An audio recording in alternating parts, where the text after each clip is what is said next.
Permanent makeup के ऊपर नाज़रीन, लोग बहुत ज़्यादा परमानेंट मेकअप की तरफ जा रहे हैं। पहले तो बोटॉक्स फिलर्स की ज़माना था, सारे इसको बहुत ज़्यादा फॉलो कर रहे थे। पहले समझ नहीं आ रही थी, आधे लोग इसके हक में थे, आधे लोग कहते थे कि नहीं ये बकवास चीज़ है। और उसके अलावा फिर ये चीज़ें शुरू हो गई, हाइफो, PRP, माइक्रोनीडिंग, फिर पता नहीं क्या क्या procedure, lifting, tightening, thread lift, ये सारी चीज़ें, फोटो फेशियल्स, ऐसे बहुत सारी चीज़ों के ऊपर लोग रिसर्च करते रहे, अपने काम दिखाते रहे। तो जितने डर्माटोलॉजिस्ट हैं वो स्किन से रिलेटेड बहुत चीज़ों को जानते गए और बहुत चीज़ों को ठीक करते गए, चाहे वो मशीनरीज़ के ज़रिए, चाहे इंजेक्शंस के ज़रिए, या फिर अपनी दवाइयाँ और मेडिसिन के ज़रिए। अब ये परमानेंट मेकअप है, इसका बड़ा धूम चल रहा है। लोग क्या करते हैं, लिप्स के ऊपर जो है ना फिलर कराते हैं, और फिलर कराने के बाद उसके ऊपर कराते हैं permanent lip shades, like pink की टोन में, ब्राउन्स की टोन में, या फिर हल्का सा रेडिश टोन में, या फिर जैसे टिंट आप लगाते हैं वैसा एक शेड आता है वैसे। तो ये भी आजकल बड़ा ट्रेंडिंग में। दूसरा माइक्रोब्लेडिंग होती है, जिसमें आईब्रोज बन जाती हैं। कुछ लोग ऐसे होते हैं जो पेशेंट होते हैं जिनकी आईब्रोज नहीं होती, उनके लिए तो बड़ी काम की चीज़ है। जिनके बहुत कम या अनशेप्ड वाल हैं उनके लिए भी अच्छी चीज़ है, मगर ये क्या ज़रूरी है, इसके क्या नुकसानात हैं, ये सारी चीज़ों के ऊपर बात करेंगे हम यहाँ पर ताहिरा से। अस्सलाम वालेकुम ताहिरा, कैसी हैं? वालेकुम अस्सलाम, मैं ठीक हूँ, आप कैसी हैं? सबसे पहले तो ये बताइए कि मुस्तकिल मेकअप क्या चीज़ है? मुस्तकिल मेकअप बेसिकली एक तरह से कह लें कि मेकअप की टाइप है, जिसको अब मेडिकली आप जो है वो ले सकते हैं। वैसे तो जो हम मेकअप करते हैं वो 12 to 24 hours maximum lasting time period है। तो जदीद टेक्नोलॉजी में, एडवांस टेक्नोलॉजी में, जैसे हर चीज़ में जो है वो टेक्निक्स आती गई उस चीज़ को जो है लॉन्गर लास्टिंग किसी भी चीज़ को वो करने के लिए। तो इसमें भी जो ये एक टेक्निक जो है वो की गई, उसमें परमानेंट मेकअप से रिलेटेड है। सारे वो लोग जो बहुत ज़्यादा ब्यूटी कॉन्शियस हैं, या ऐसी हमारी कीमोज़ होती हैं, ऐसी हमारी कुछ प्रॉब्लम्स हैं, मेडिकल जो है वो ट्रीटमेंट्स आ जाते हैं जिसमें आपके बाल हैं, आपके आईब्रोज हैं, लैशेज़ हैं, या आपकी स्किन काफ़ी हद तक ख़राब हो जाती है। तो उसको हम कैसे रिवाइव कर सकते हैं, वो फिर हम परमानेंट मेकअप की तरफ जाते हैं। फिर उसी चीज़ों को देखते हुए फिर ये कुछ चीज़ें जो है वो लाई गई कि आप ये वाले प्रोसीजर्स लें, ये ट्रीटमेंट्स लें, तो इससे आपकी जो है आप मेकअप में जो है वो कुछ टाइम आपका जो है ये लास्ट कर सकते हैं। हम सबसे पहले शुरू करते हैं, जो लिप के शेड को चेंज किया जाता है, लिप के कलर को पिंक या टिंट वाला शेड दिया जाता है, तो ये होता माइक्रोनीडिंग से, या नहीं जो आईब्रो के लिए माइक्रोनीडिंग इस्तेमाल होती है, is that the same process? अच्छा, परमानेंट मेकअप में जो है ना, जो अभी तक बहुत ज़्यादा इन है, उसमें 3 से 4 प्रोसीजर्स ऐसे हैं। जैसे फॉर एग्जांपल माइक्रोब्लेडिंग है, जिसको हम आईब्रोज कहते हैं, सेमी परमानेंट आईब्रोज, ठीक है। माइक्रोब्लेडिंग ये परमानेंट नहीं होता? No, semi permanent. परमानेंट लोगों का कंसेप्ट है कि एक दफ़ा करवा लिया तो ये सालों साल चलेंगे, ऐसा नहीं है। सिटिंग्स है, यस, इसके सेशंस होते हैं, कुछ टाइम के बाद ये फेड हो जाता है। फेड हो जाता है, तो उसका मैंने देखा निकलवा भी रहे होते हैं, बड़े अजाब में आ जाते हैं। वो क्यों? क्योंकि फेड हो जाते हैं इसलिए निकलवा रहे होते हैं?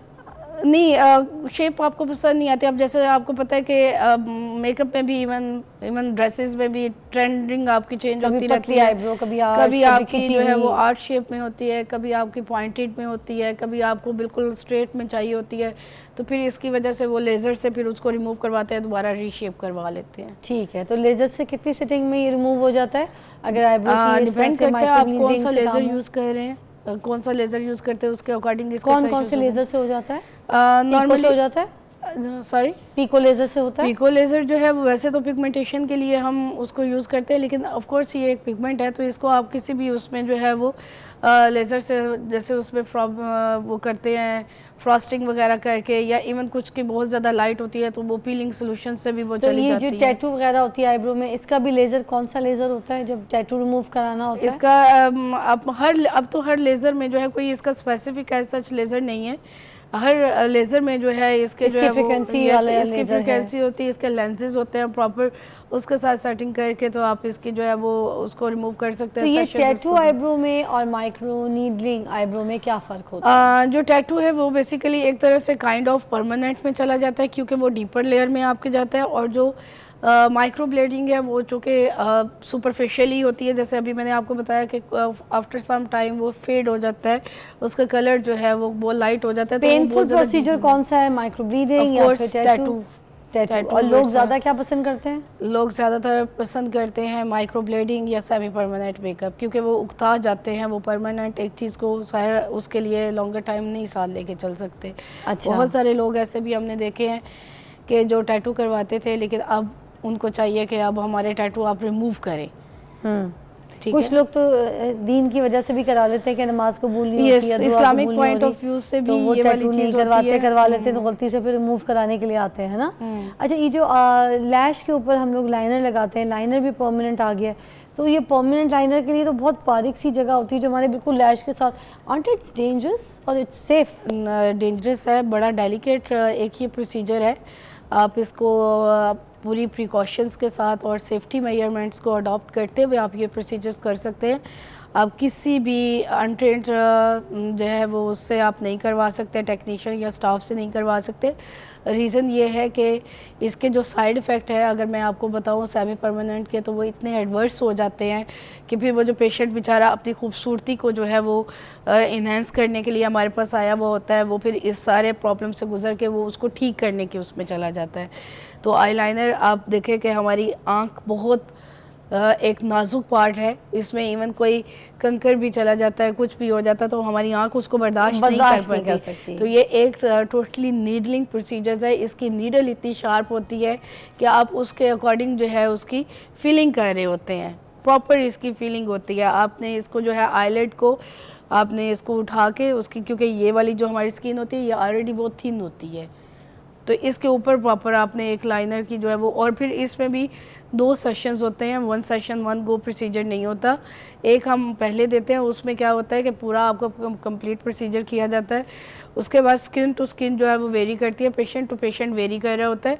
किसी की स्किन पिगमेंट को एब्जॉर्ब कर पाती है, किसी की नहीं कर पाती है, तो इस वजह से फिर हमें सेकेंड उसका टचअप देना पड़ता है। अच्छा, और चीक्स पे जो परमानेंट चीक्स करवाए जाते हैं जैसे पिंक या पीच, हाँ, उसमें फिर डिफरेंट शेड्स आ जाते हैं आपके पास, उसमें आते हैं, लेकिन उसमें भी यही है कि आपको जब भी आप करवाएं, सबसे पहले तो आपको अपनी जो है वो स्किन का पता होना चाहिए। जिस कंसल्टेंट के पास, जिस डॉक्टर के पास, जिस एस्थेटिक फिजिशियन के पास जा रहे हैं, उसको प्रॉपर आपकी स्किन टोन का और पता ये होना किस चीज़ के ज़रिए होते हैं चीक्स पे जो मेकअप होता है? ये भी नीडलिंग के ज़रिए। परमानेंट बेस भी आ गई है? परमानेंट बेस नहीं है, जैसे आपने नाम सुना होगा बीबी ग्लो। जी, तो बेस नहीं हुई वो? नहीं, वो बेस नहीं है, फाउंडेशन नहीं है, फिर वो हम उसको लगा भी नहीं सकते और चीज़ नहीं कर सकते हैं। लेकिन मगर हाँ, ग्लो तो लोग ऐसे ही उसको दिखाते हैं जैसे बिल्कुल बेस वाला लुक होता है, बेस के बाद जो एक ग्लो।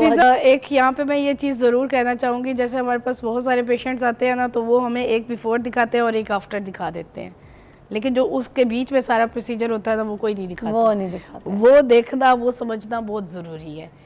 सही। परमानेंट बेस नहीं है, फाउंडेशन नहीं है, लेकिन बीबी ग्लो टिंट्स ऐसे अवेलेबल हैं। जैसे आप लिप्स के ऊपर टिंटिंग करवाते हैं, आप ब्लश ऑन के लिए टिंटिंग करवाते हैं, इसी की तरह आप पूरे फेस के ऊपर भी टिंटिंग करवा सकते हैं। उसके 4 to 6 सेशंस आप लें, आपकी स्किन जैसे आप बीबी क्रीम, सीसी क्रीम्स आप बहुत सारी मार्केट्स में अवेलेबल हैं, ये सेम लुक वैसा ही आपको देगा, फ्रेशनेस रहेगी। आप इवन बेस लगाए बगैर आप आउटडोर एक्टिविटीज़ अपनी कर सकते हैं, और आप टिंटिंग आपकी हुई है, माइक्रो ब्लेडिंग हुई है, लैशेस लगी हुई हैं, तो आई डोंट थिंक सो कि आपको बहुत ज़्यादा किसी मेकअप की ज़रूरत पड़ सकती है। टाइम सेविंग एक प्रोसीजर्स हैं ये। एक ब्रेक के बाद हम आपसे यही पूछेंगे कि क्या इसके अंदर भी बेस डालती हैं आप, ये किस तरीके से बनती है जो बीबी ग्लो होती है, और ये क्या प्रोसीजर होता है, तो एक ब्रेक के बाद।